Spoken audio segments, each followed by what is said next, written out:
Es precisamente con Juan David Ramírez, profesor de la Facultad de Ciencias Naturales y director del Laboratorio de Microbiología de la Universidad del Rosario. Juan David, muy buenos días, ¿cómo está usted? Muy buenos días, muy bien, gracias. Gracias por la invitación. No, con mucho gusto, bienvenido. Primero, arranquemos con algo que han venido haciendo en la universidad. 110,000 pruebas durante toda la pandemia, pruebas para identificar casos de COVID en Colombia. ¿Cómo les fue con esa experiencia? Bueno, la verdad fue una experiencia bastante enriquecedora para nosotros como universidad. Desde el principio, desde que se reportó el primer caso de COVID-19 en nuestro país, desde la academia hemos querido apoyar a dar soluciones para esta pandemia. Y en ese sentido comenzamos con varias universidades en Bogotá en apoyar al Instituto Nacional de Salud. Y desde el 28 de marzo, la Universidad del Rosario particularmente comenzó a hacer el diagnóstico de pruebas COVID. Tuvimos la oportunidad de apoyar a muchos departamentos, podríamos decir que a casi todos los departamentos del país, en la primera fase de esta pandemia, en la cual no existía una infraestructura en esos departamentos para hacer el diagnóstico. Hace semana y media aproximadamente cumplimos las 110.046 pruebas con las cuales la universidad se comprometió. Y la verdad, como lo mencioné desde el principio, fue bastante enriquecedor, ya que sentimos que desde la academia y desde las universidades pudimos apoyar y podemos seguir apoyando en esta pandemia para la adecuada toma de decisiones en salud pública. Precisamente en ese sentido, ¿qué se logró en términos bien de la gente? No tanto médicos, porque quedaríamos enloquecidos, pero en términos de la gente, ¿qué se logró con estas más de 110,000 pruebas que se encontró? ¿Qué departamentos tienen mayor o menor capacidad en este instante para enfrentar la pandemia? Para nosotros fue muy importante apoyar las regiones. Departamentos que no tenían cómo hacer el diagnóstico. Estoy hablando de departamentos como Chocó, Norte de Santander, Arauca y Meta, entre otros departamentos que desde marzo e incluso hasta el mes de agosto no tenían cómo hacer el diagnóstico de COVID-19. Entonces pensamos que nuestra iniciativa de 110,000 pruebas apoyó principalmente esas regiones que no tenían cómo hacer las pruebas. El hecho de no tener resultados de COVID-19 en un tiempo rápido implica que las secretarías departamentales de salud no pueden hacer cerco epidemiológico y no pueden guiar las medidas de prevención para evitar la transmisión del virus. Entonces lo que le queda a la gente y lo que sentimos como universidad que apoyó este proceso es eso. Es que en estas regiones que no tenían cómo hacer el diagnóstico pudimos apoyarlos en un tiempo mínimo de 48 horas en las que las personas podían tener acceso a sus resultados. Y de esta manera, en esas regiones que particularmente se caracterizan por no tener sistemas de salud robustos o esquemas de salud robustos, pudieron tomar las medidas necesarias para evitar la mitigación del virus. Eso lo vimos inicialmente en el departamento de Amazonas, que comenzó con una ola muy grande de casos, pero luego con todos estos datos y con la respuesta en el diagnóstico de una manera rápida, pues se pudo llegar a plantear estrategias de control para evitar que hubiese pues una diseminación masiva del virus.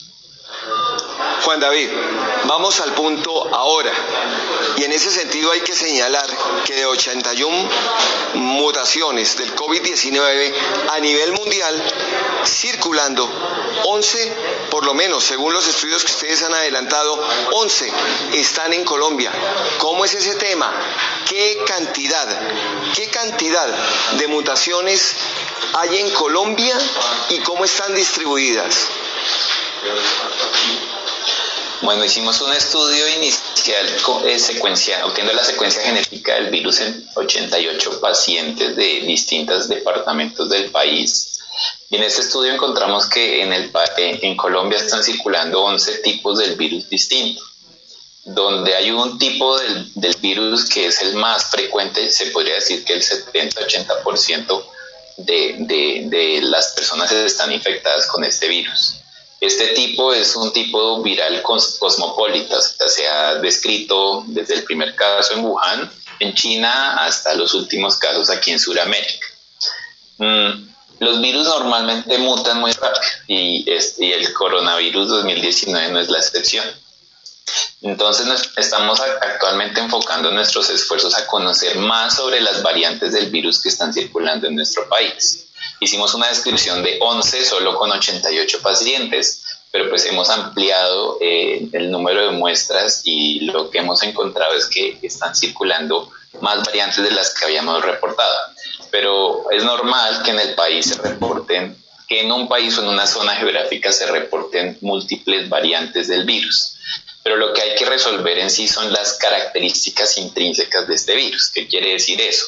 Si existe una variante que pueda ser más virulenta, que pueda ser más agresiva, si hay una variante que infecta preferencialmente a ciertas poblaciones o a ciertos departamentos, y hacia eso estamos dirigiendo nuestras investigaciones en este momento.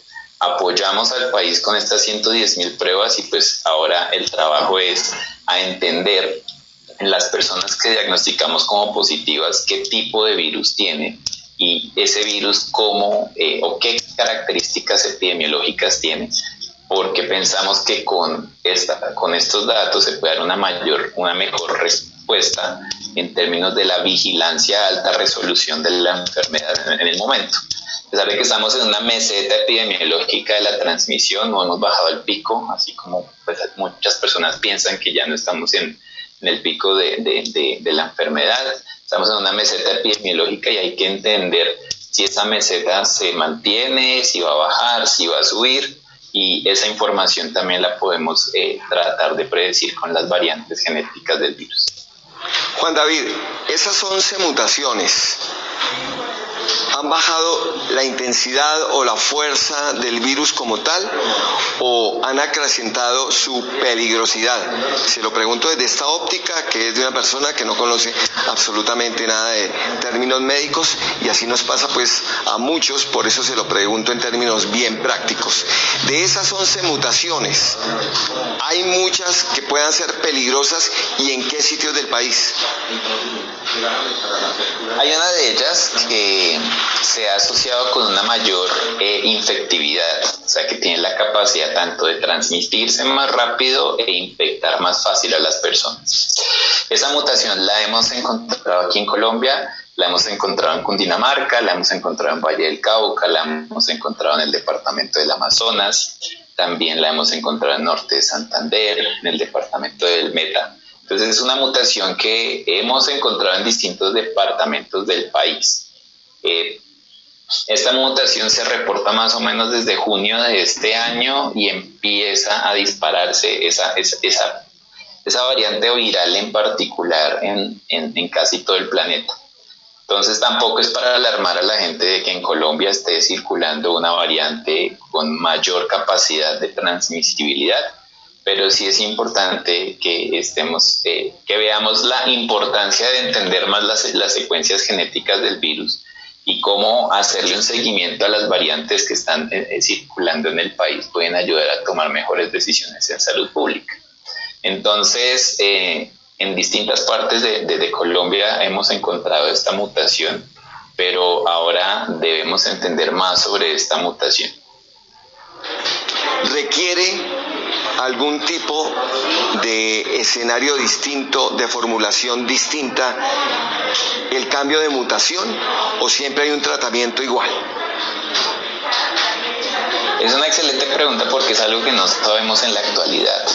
No existen estudios que demuestren que hayan mutaciones del virus que sean susceptibles a ciertos medicamentos. Eso no tiene nada que ver con los ensayos de vacuna que se están realizando actualmente, porque generalmente las regiones o las secciones del virus que se utilizan para construir las vacunas tienden a no variar. El hecho de que no varíen tanto pues evita que vayan a haber problemas en el diseño de las vacunas y no quiero tampoco que la gente piense que debido a estas mutaciones frecuentes del virus, la vacuna, si se llega a generar una vacuna que sea eficaz y segura, no vaya a funcionar. No, ya hay estudios que demuestran que las las regiones que se utilizan para el diseño de vacunas son regiones muy conservadas que no cambian, entonces no afectan en nada eso. Pero entonces no tenemos resultados actualmente para saber con respecto a los medicamentos si algún medicamento que pueda ser más sensible o susceptible a las variantes virales, pero eso no tiene nada que ver con las vacunas. Juan David, plantea usted el tema de estamos en la llanura, en el valle, pero en la cúspide. Nosotros no hemos bajado del pico y la gente está cometiendo un error inmenso, pensando que esto está bajando y se está acabando. No, seguimos arriba, no hemos comenzado a descender. ¿Cómo hacemos para que la gente entienda? Nosotros intentamos de todas las maneras, información y demás, pero ¿cómo hacemos para que la gente no se fresquee en términos coloquiales, Juan David? Eso es una cuestión de educación y pues yo lo he manifestado en distintos espacios y la universidad también lo ha manifestado en distintos espacios, porque estamos muy preocupados desde la academia en estos momentos, porque usted puede salir a la calle y preguntar a las personas si piensan que el virus ya no existe o que ya no se está transmitiendo, y eso es falso. Estamos teniendo entre 5.000 y 7.000 casos diarios. Nuestro pico epidemiológico fue de 12.000 casos, estamos en una meseta. Llevamos casi 2 semanas con el mismo número de casos y esto no ha bajado, pero las personas han relajado las medidas de prevención, de autocuidado, de distanciamiento social. Y esto es una invitación a la población en general que considere que el virus no se ha ido, que de hecho debemos empezar a aprender a vivir con el virus, porque el virus puede estar circulando en los próximos 2 o 3 años y hay que empezar a vivir con el virus. Y si no fortalecemos esas medidas de autocuidado, de distanciamiento social, el rebrote va a llegar. Y ya lo mencionó el ministro de Salud el día de ayer, donde se abre la posibilidad de cerrar las fronteras del país y una nueva cuarentena si ocurre un rebrote. Entonces, esto es una invitación a que las personas, por favor, fortalezcan estas medidas de autocuidado, fortalezcan el distanciamiento social y que el virus no se ha ido, ni siquiera hemos bajado del pico. Seguimos en lo que ya se llama una meseta, en la cual hay un número de casos bastante grande por día, lo cual hay una transmisión muy activa y es no relajar las medidas de autocuidado. El tema del rebrote, tal cual usted lo ha planteado en este instante, en las últimas horas lo hizo el ministro de Salud precisamente. Ese rebrote, ¿qué implicaría? ¿Un alza solamente o una ampliación, digamos, de sectores a nivel de pandemia? ¿Cómo sería el rebrote? ¿Cómo esperaríamos el rebrote en Colombia? ¿Y en qué fecha podría ser? Si ustedes tienen algún tipo de estimación. Bueno, tenemos distintas experiencias en este momento de las cuales se pueden aprender. Tenemos casos donde hay países en los cuales el rebrote incluso fue peor que el pico. Tenemos Israel, que tuvo un número de casos mayor en el rebrote que en el mismo pico epidemiológico. Tenemos el caso en estos momentos de Francia y el Reino Unido, que también están llegando a 11.000 a 12.000 casos diarios. Entonces, el rebrote puede tener como 2 características. Una, que pueda ser un aumento del número de casos significativo, pero que no genere una afectación directa, u otro que pueda llegar a ser peor que el mismo pico que vivimos. Tocará esperar en el próximo mes para saber esto cuál va a ser la dinámica con respecto al número de casos y cuándo puede llegar a ocurrir ese rebrote. Lo que estamos viendo actualmente es que con esas medidas tan relajadas que está teniendo la población en general en las principales ciudades del país, el rebrote pareciese ser inminente. ¿Cuándo podría ocurrir ese rebrote? Hay estimaciones epidemiológicas que muestran que podría ser en el mes de noviembre o en el mes de diciembre, pero hasta el momento se piensa que el número de casos pues no va a generar una crisis en el sistema de salud, pero que sí va a ser necesario al menos unas cuarentenas sectorizadas para poder salir de ese rebrote. Entonces, las próximas semanas son críticas y fundamentales para poder saber qué tan fuerte puede llegar a ser este rebrote y qué medidas gubernamentales se deben tomar para evitar que pues, este rebrote puede llegar a generar, a colapsar los sistemas de salud y adicionalmente puede llegar a colapsar esta reactivación económica, porque también quiero que la gente sea consciente que si no nos cuidamos en estas 2 o 3 semanas que se aproximan, esto implica que la reactivación económica no va a ser posible porque va a tocar cerrar también sectores productivos y esto va a ser catastrófico para la economía del país. Entonces son demasiadas consecuencias que están en nosotros, en cómo nosotros estamos manejando esta pandemia, en nosotros cómo estamos interactuando con las demás personas, cómo estamos manejando esas medidas de bioseguridad, algo que ya el Ministerio de Salud y el Instituto Nacional de Salud ha tratado de educar a la población en general, pero son vitales estas próximas semanas para saber qué tan grave va a llegar a ser ese rebrote, que puede ser en noviembre, diciembre, pero pues si las personas se cuidan y nos cuidamos entre todos, puede llegar a ser enero. Entonces, como le digo, va a depender también de la dinámica de lo que pasa en las próximas semanas para saber qué tan grave puede llegar a ser. Juan David, un resto de año muy delicado en términos de cuidado y de no relajarnos, definitivamente. Precisamente en las últimas horas se ha conocido una información de la Secretaría de Salud de Bogotá en el sentido de que han llegado casos provenientes de Centroamérica, de México, con personas que han llegado con el COVID. Es decir, desde allá tal vez no hubo algún tipo de examen como debía ser, o no sé si eso haya sido fruto ya del destino. Sin embargo, el tema del aeropuerto, 2 casos que llegan, lo que puede ocurrir en este momento, en ese nivel, cuando precisamente se está en la apertura para que desde diferentes ciudades y desde el exterior lleguen vuelos. ¿Cómo la ve ahí usted? Es crítico y preocupante. Eso era uno de los principales miedos de volver a reactivar los vuelos internacionales.